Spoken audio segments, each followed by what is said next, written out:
ने आरोप लगाया है कि दरअसल ये इंटरनल सिक्योरिटी के साथ खतरा है और बीजेपी अपना वोट बैंक बनाने के मकसद से बांग्लादेश, पाकिस्तान और अफगानिस्तान के शरणार्थियों को नागरिकता देने जा रही है।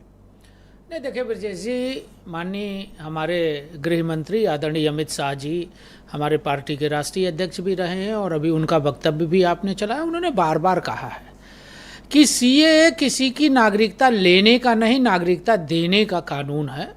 और लोकसभा और राज्यसभा में बाकायदे इस पर चर्चा के बाद ये कानून बना है और देश के अंदर जो कानून लोकसभा और राज्यसभा में बनता है उसको सबको स्वीकार करना चाहिए और उसके लाभ हानि के बारे में इसके पहले लोकतांत्रिक प्रक्रिया में डिस्कशन हो चुका है।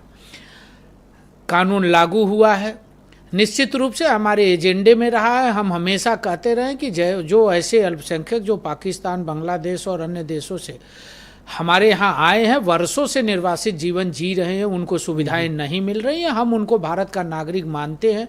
हम उनको भारत का नागरिक बनाएंगे, उनको सुविधाएं देंगे और उनके सुख दुख के हम भागीदार बनेंगे। यह भारतीय जनता पार्टी के एजेंडे में भी है और ऐसा हम मानते भी हैं।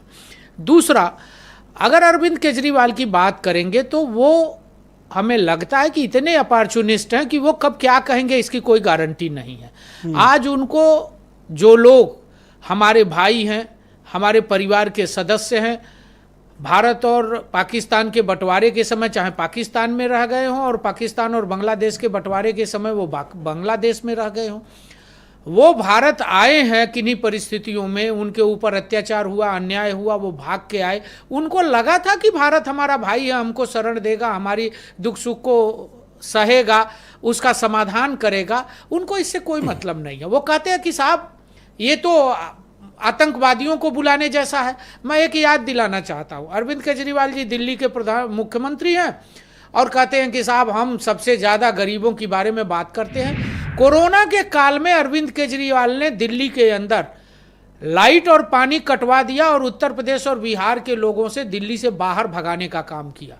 कोरोना के अंदर दिल्ली की सरकार फेल हो गई और उत्तर प्रदेश और बिहार के लोगों को अगर हमारे गृह मंत्री जी, प्रधानमंत्री जी ऑक्सीजन न उपलब्ध कराते और उत्तर प्रदेश की सरकार अगर उनको बस लेके उपलब्ध न करा के उनको अगर उनके घरों तक नहीं पहुंचाती तो हमें लगता है कि दिल्ली के पर मसला इस बात का है कि इसमें आप सिर्फ माइनॉरिटीज का चयन कर रहे हैं, जो उन जगह पाकिस्तान में जैसे, तो इसमें मुसलमान क्यों नहीं जुड़ा हुआ है? क्या उसको नागरिकता नहीं मिलेगी अगर उसका इन पड़ोसी देशों में उत्पीड़न हो रहा है? तो देखिए ब्रजेश जी, इसमें ऑलरेडी हमारे देश के मुसलमान नागरिक हैं और इस्लामिक राष्ट्र के नाते बांग्लादेश और पाकिस्तान दोनों काम कर रहा है। आज वहाँ स्थिति आप जानते हैं, जो हिंदू बांग्लादेश और पाकिस्तान से भारत में आए, आप अभी पश्चिम बंगाल की बात कर रहे थे, मैं एक समाज का नाम भी बताता हूँ। मथुआ समाज का एक ऐसा वर्ग है जो बॉर्डर पर बांग्लादेश के बॉर्डर से निकल के आया है, पश्चिम बंगाल का निवासी है। पिछले दिनों वो खुशी मना रहा था इससे, इस नाते कि उनको उनकी सुविधाएं बहाल हो रही। उन्हें लग रहा है कि जिसको हम अपना मान के आए थे वो हमें स्वीकार कर रहा है और हमको गले लगा रहा है। तो मैं माननीय प्रधानमंत्री जी को और गृह मंत्री जी को बधाई देता हूं कि कम से कम गारंटी कौन लेगा कि जो आए हैं वो सब नागरिक ही हैं, जरूरतमंद ही हैं। हो सकता है कि इसमें कुछ देश विरोधी तत्व भी हो, ये भी हो सकता है कि उन देशों की एजेंसियां भी लगी हो इनके पीछे। नहीं ब्रजेश जी, ये तो एक सिक्योरिटी का इंटरनल पार्ट है।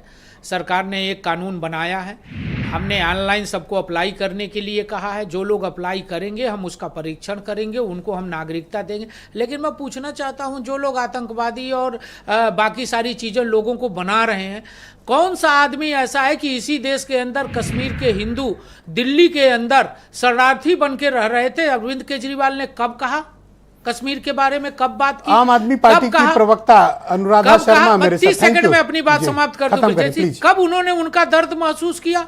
दूसरा, मैं और कहना चाहता हूं, दिल्ली के अंदर पिछले दिनों जो दंगे हुए, जिसमें जिस प्रकार से आम आदमी पार्टी के एक विशेष नेताओं का हाथ रहा और उनकी गिरफ्तारी हुई, उनके छतों पर पेट्रोल बम और पत्थर पकड़े गए, वो किस बात का संकेत है? अरविंद केजरीवाल जी उसका उदाहरण क्यों नहीं? अनुराधा जी आप सुन पा रही हैं? अनुराधा जी